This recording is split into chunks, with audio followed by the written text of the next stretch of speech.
Traditionnellement, la période de la Pentecôte correspond au dernier pic de consommation saisonnier de la consommation de veau de boucherie. Comme tout élevage, cette pratique nécessite un savoir-faire et une grande technicité et a évolué dans le temps. Comment s'organise majoritairement désormais cet élevage?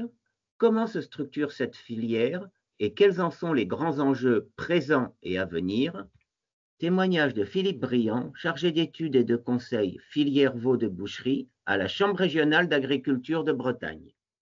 Je m'appelle Philippe Briand, je travaille à la Chambre d'agriculture de Bretagne. Je suis actuellement basé à Rennes et donc je suis chargé de mission principalement sur la filière veau de boucherie au sein de l'équipe élevage du service élevage à la Chambre d'agriculture de Bretagne. Est-ce que tu peux nous brosser un peu le panorama de l'élevage de veaux de boucherie dans la région et son évolution sur quelques années? En fait, le veau de boucherie en Bretagne, historiquement, c'est une filière qui répond à plusieurs enjeux. Les enjeux de la filière laitière au départ, qui finalement a différents produits disponibles, à savoir le petit veau, les veaux issus de vaches laitières, donc qui sont des produits disponibles pour être éventuellement engraissés dans les ateliers veau de boucherie. Et puis, on a aussi des coproduits de l'industrie laitière. Autrefois, la poudre de lait crémé, mais maintenant principalement des lactosérums issus de l'industrie laitière. Tous ces produits-là, issus de la filière laitière, sont valorisés dans la filière veau de boucherie. On a vraiment une grande partie des veaux mâles laitiers, notamment,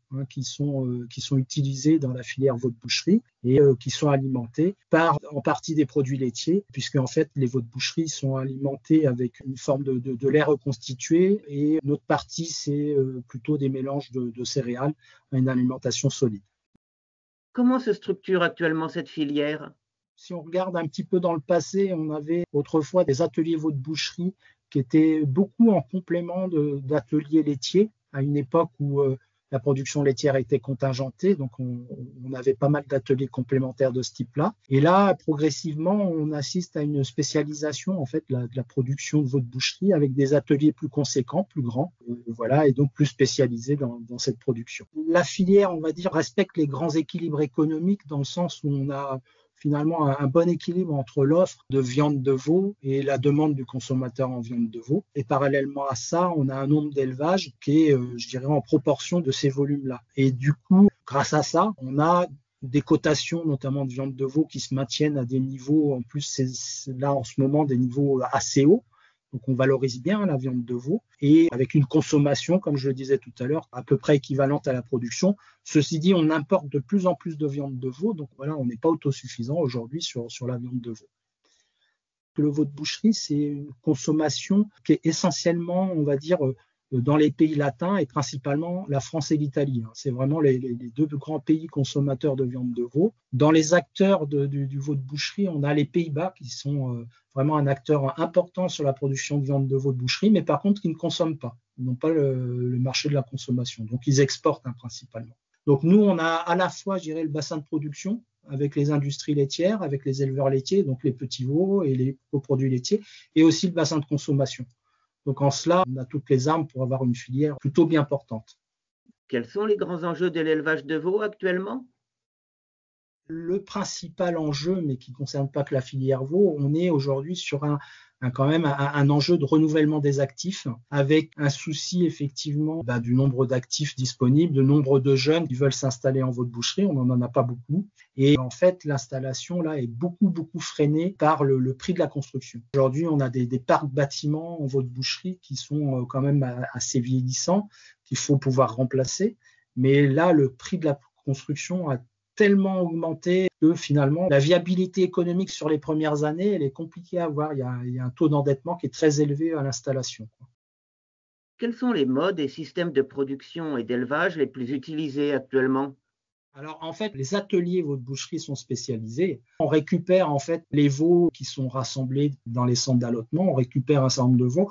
La taille moyenne aujourd'hui d'un atelier veau, on tourne autour de 300 places, mais on va dire que l'atelier pour une personne, c'est autour de 400 places de veau. Autrefois, on avait des ateliers complémentaires autour de 200 places de veau, mais qui souvent allaient avec aussi une autre production, souvent avec les vaches laitières. Ce qu'il faut savoir aussi, c'est vrai que c'est un détail important que je n'ai pas évoqué, c'est qu'on est dans une production qu'on dit intégrée. Donc intégré, qu'est-ce que ça veut dire? Ça veut dire que l'éleveur, principalement, qu'est-ce qu'il fait? Il donne de son temps, de son travail, il donne, je dirais, de son investissement en termes de bâtiment. Il fournit aussi tout ce qui est énergie, puisqu'il faut de l'énergie pour chauffer l'eau, notamment, qui sert à reconstituer le lait pour les veaux. Et moyennant quoi, l'intégrateur, qui contractualise avec l'éleveur, lui fournit les petits veaux, lui fournit l'aliment et lui fournit tout ce qui est soins vétérinaires. Donc, on est vraiment sur une production intégrée avec un contrat. La filière s'est organisée, notamment récemment, a revu son contrat type, ce qu'on appelle les contrats types, avec l'assurance pour un éleveur nouvel investisseur d'avoir un nombre de bandes de veaux suffisamment conséquent, on va dire, pour s'assurer un revenu. Alors, on a notamment des contrats jusqu'à 16 bandes de veaux, donc ce qui nous emmène autour de 8 à 10 ans d'activité, en ayant l'assurance d'être rempli en veau. Dans le veau, il y a aussi beaucoup de produits annexes. Au-delà de la carcasse et de la viande, on a aussi les abats, les fameux riz de veau qui sont très prisés, le foie de veau, et puis le cuir aussi, qui notamment est très prisé par l'industrie du luxe, qui recherche des cuirs en état parfait pour faire des produits très, très luxueux. Est-ce que cette production demeure encore très saisonnalisée? La viande de veau est quand même particulièrement consommée plutôt en saison froide. Parce que finalement, les plats de veau qu'on aime bien, c'est souvent des plats mijotés, la fameuse blanquette de veau, par exemple. Et c'est vrai que quand tu abordes la saison chaude, la demande vraiment diminue parce que là, on sort le barbecue, donc voilà, ça va être plus d'autres viandes, plus du bœuf, du porc ou de la volaille qui va passer sur le barbecue. Donc, on a plutôt un pic de consommation pendant la saison froide.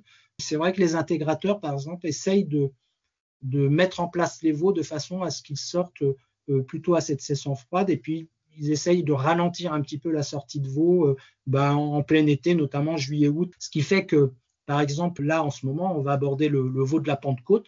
On va dire que c'est la dernière ligne droite pour faire consommer du veau aux personnes. Quel type de conseils et de prestations les chambres apportent-elles aux porteurs de projets dans ce type de production, ainsi qu'aux éleveurs?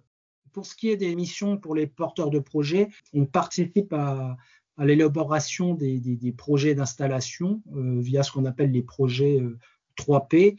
Et moi, personnellement, je participe au calcul de la marge brute sur l'atelier veau de boucherie. Donc, on essaye de mettre en face, on va dire, les chiffres et le revenu attendu. Un jeune qui s'installe, on lui demande souvent de se donner des objectifs, notamment des objectifs de revenus. Et là, on essaye de voir si effectivement le dossier, vulgairement, tient la route, qu'il ne soit pas déçu, je dirais, par son investissement. C'est vrai que ces derniers temps, compte tenu du prix du bâtiment, on a quand même peu de candidats, il faut le dire. Les candidats qu'on a maintenant de plus en plus s'installent sur des installations existantes. Donc, on est sur de la rénovation, où on va dire 50-50, c'est-à-dire moitié de l'existant et moitié du bâtiment neuf. On a encore beaucoup de mal à installer sur du bâtiment neuf pur. C'est pas propre à la production veau de boucherie. Toutes les productions qui requièrent beaucoup de bâtiments, et même si on prenait des productions type vache laitière, s'il fallait créer demain un élevage 100% neuf, économiquement, c'est très compliqué. Donc, on a cet enjeu quand même d'accompagner les éleveurs économiquement là-dessus, de ne pas les envoyer au casse-pipe, vraiment que ce soit un projet solide. Donc, c'est vrai que l'intégration apporte une sécurité de ce côté-là, mais malgré tout, il faut vraiment surveiller le taux d'endettement. Donc, ça, c'est la mission d'accompagnement pour les éleveurs, je dirais, en projet. Donc, pour les aider, on a des références. On participe notamment avec l'Institut de l'élevage à un réseau Inosis, donc qui est sur, on va dire, tout le Grand Ouest, la Bretagne, Pays de Loire, Occitanie, Nouvelle-Aquitaine et Normandie.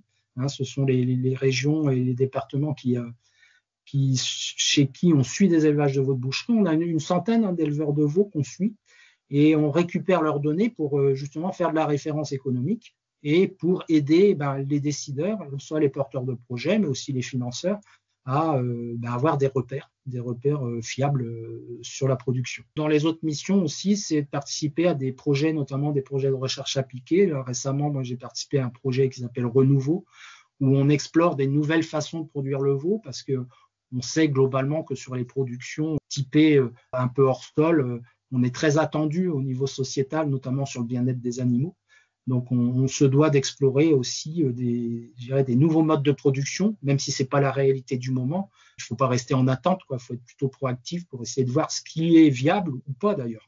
Par exemple, mettre des veaux dehors ou leur donner plus de place, en soi, c'est bien sûrement pour le bien-être, hein, mais économiquement, est-ce que ça tient la route? Est-ce qu'on arrive à avoir ce qu'on appelle les trois piliers du développement durable, hein. Il y a l'économie, il y a l'environnement, il y a la société. Et à un moment donné, si l'économie pêche, on ne peut pas atteindre les objectifs au niveau environnemental et sociétal non plus. Y a-t-il des perspectives notables d'évolution de cet élevage dans ses pratiques, mais aussi technologiques? Si je raisonne filière, on a un outil de travail qui est piloté par l'Institut de l'élevage, qui est la station expérimentale qui s'appelle le Cerveau à Moron. Et c'est vraiment un outil expérimental qui est unique parce que c'est le seul outil expérimental indépendant d'entreprises qui travaillent sur le veau de boucherie. Et il y a notamment des essais sur tout ce qui concerne l'alimentation, les soins, mais aussi les modes d'élevage en lien avec une peut-être évolution des réglementations de bien-être. Que conseilleriez-vous à un jeune ou un moins jeune qui aimerait se lancer dans cette production? Allez voir comment ça se passe dans les élevages, essayer un petit peu de travailler aux côtés des éleveurs pour voir concrètement de quoi il s'agit. Pour quelqu'un qui s'installe en ayant connaissance déjà, ça va, mais pour quelqu'un qui n'a jamais fait, il faut quand même prendre conscience des avantages mais aussi des inconvénients de la production. Et ça, tant qu'on n'a pas fait, c'est difficile. Donc, il faut essayer.